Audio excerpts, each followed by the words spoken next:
Você vai ter problema. Por isso que eu gosto quando o cara entra rico na política. Eu acho que a política é coisa de gente rica. Não, tipo, é ruim falar isso porque parece que só quem se importa com política Não, mas quem tem que em cargos políticos é pessoas ricas, eu acho. Porque o cara que é pobre... Monark, sabe qual que é o problema? Você pressupõe aí que o cara rico, ele vai pensar em todo mundo. Não, a única coisa que eu tô pressupondo ele não faz isso, mas é que necessariamente. O que eu tô Não estou dizendo que um cara rico não pode ser um grande político. Claro. Pode. Mas é muito ruim quando o parlamento não tem a visão do cara da comunidade, do cara da favela. Pode ser um cara rico que veio de baixo, né? Um cara que sofreu e enriqueceu. Primeiro que tem poucos, né? Porque o Brasil a mobilidade é baixa, né? Agora que está começando a ter um pouco mais de mobilidade, mas é baixa, um dos países com menor mobilidade social do planeta. Mas você concorda que quando o cara tem uma baixa base familiar de renda, ele tá um cara desesperado por dinheiro e o cara entra na política, ele vai ser muito mais fácil de ser... Por isso que eu falei para você, eu comecei falando uma coisa que eu aprendi nos livros, porque eu não vivi a experiência. Mas os historiadores que eu li, os caras dizem o seguinte, olha, quando o pobre chegou aos mais altos níveis educacionais, é óbvio que toda pessoa de comunidade... Eu sou filho de camponês, meu pai nunca pisou numa escola na vida dele. O meu pai veio com 24 anos do Líbano, trabalhou de 8... Sabia que era Líbano. Haddad, porra. Com esse nome aí, eu tava pensando, caralho, Haddad é de onde? Síria, Líbano... Haddad é ferreiro em árabe. Será que a família era de ferreiros mesmo? Em algum momento lá para trás. Sido, da hora, né? Mas o Haddad significa ferreiro em árabe. O meu pai nasceu no campo. Ele dos 8 anos aos 24 anos, ele plantava. Né? Com 8 anos você vai com um saquinho de semente, assim, para o cara ir pegando.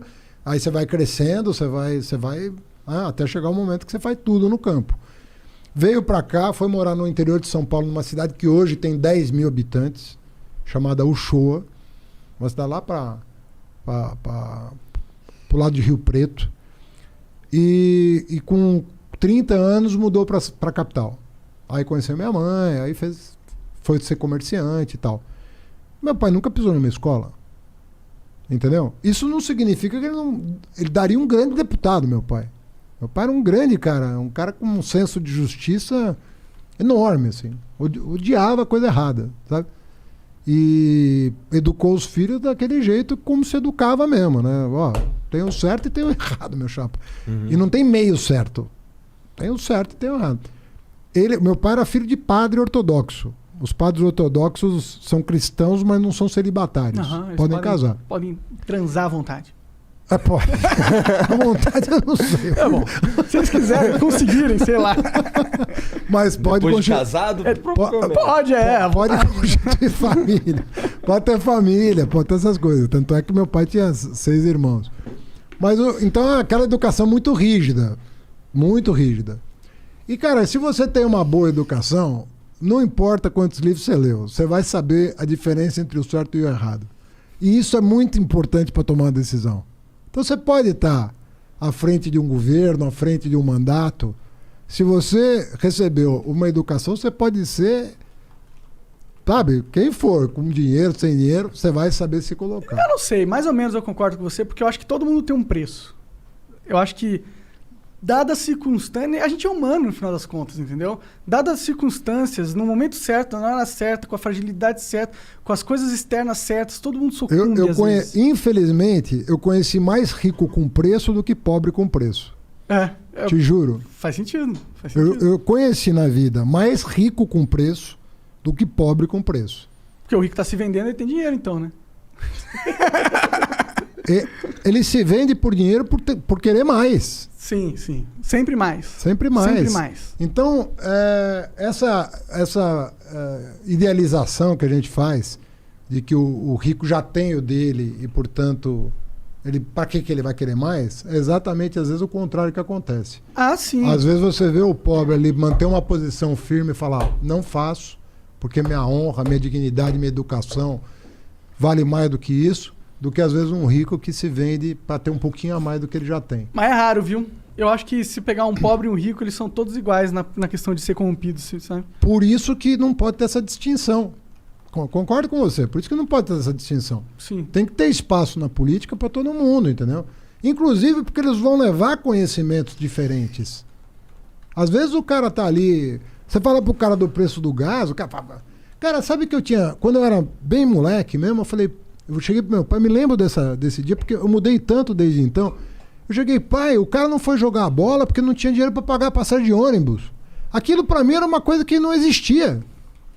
Eu achava que era uma desculpa para não ir jogar a bola. Aí meu pai falou, não, tem gente que não tem passagem pro ônibus. Eu, cara, mas a passagem pro ônibus... Filha, tem pobreza no mundo.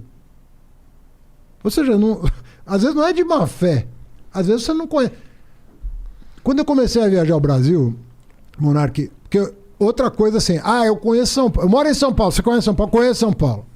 Porra nenhuma. Gigantesca essa porra, Você não conhece São Paulo. Não conhece. O paulistano não conhece a cidade. Aí você chega pro cara e fala, cara, você tem ideia do que é a cidade de Tiradentes? Você tem ideia do que é Guaianazes? Você tem ideia do que é o Grajaú? O cara não sabe nem o nome do bairro. O cara vai ali da Paulista pra casa dele, pra escola dele, pro emprego dele. Ele tá, quando muito, no centro expandido. Quando muito tá no centro expandido. Tatuapé já é outra cidade pro cara. E o cara acha que conhece São Paulo. Mesma coisa do Brasil. O cara acha que conhece o Brasil. O cara nunca pôs o pé no interior do Nordeste, nunca viu a Caatinga de perto, nunca viu o interior do Maranhão, nunca viu... O cara acha que Norte e Nordeste é a mesma coisa, tudo lá pra cima. Ele não entende que os biomas são muito diferentes, as tradições, a música, a culinária. São países diferentes, são culturas diferentes. Aí o cara quer ser presidente da República. Fala, cara, não é brincadeira isso aqui. Isso aqui é muito diverso, isso aqui tem muitas realidades.